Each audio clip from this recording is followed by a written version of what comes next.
कवना कसुरवा शिव गुरु हमर से भइले हो, ए शिव गुरु हमर से भइले हो, ए शिव गुरु कवना कलम से लिखल भागत दुखवा मोर नइखे वरत हो, ए शिव गुरु कवना कलम से लिखल भागत दुखवा मोर नइखे वरत हो। केकरा से कहे शिव गुरु दिलवा के बतिया हो, ए शिव गुरु दुखवल चरिया हो, ए शिव गुरु कुछ न सूझे लाउ पाए त दुखवा मोर नइखे वरत हो, ए शिव गुरु कुछ न सूझे लाउ पाए त दुखवा मोर नइखे वरत हो। बनला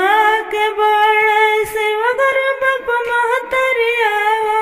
ए शिव गुरु भाई भौजैया हो, ए शिव गुरु बिगड़ल के हो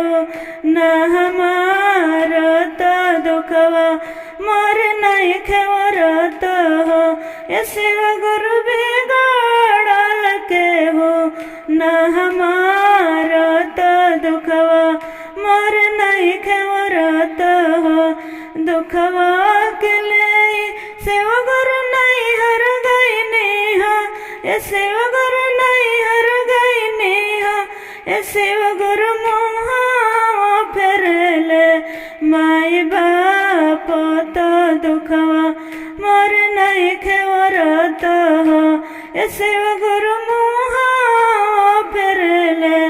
भैया भाभी त दुखवा मोर नइखे वरत हो। दुखवा के ले शिव गुरु चर्च में गइनी हो, ए शिव गुरु चर्च में गइनी हो, ए शिव गुरु सारा दुखवा गई लेवराए कंगनवा गुरु के बनले बनी हो, ए शिव गुरु सारा दुखवा गई लेवराए चरनिया